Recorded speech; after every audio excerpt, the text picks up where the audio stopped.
Sarna.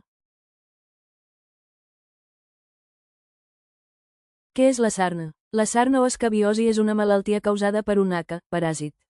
És molt freqüent i pot afectar persones de qualsevol edat, origen, condició social o hàbits higiènics.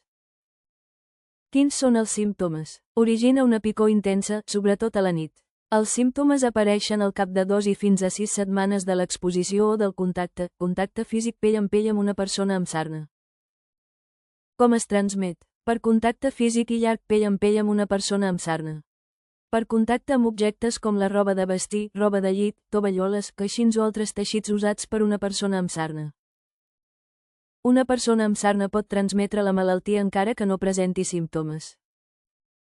Si heu tingut relació directa amb un malalt de sarna i teniu símptomes sospitosos, cal que aneu a un centre sanitari el més aviat possible. Què cal fer? Tant la persona diagnosticada de sarna així com els seus contactes, convivents, familiars, parelles sexuals o persones amb qui s'ha tingut un contacte físic i llarg pell amb pell han de fer el tractament seguint les indicacions del personal sanitari. Cal que tothom a la vegada faci el tractament mèdic indicat pel professional sanitari i apliqui les mesures higièniques.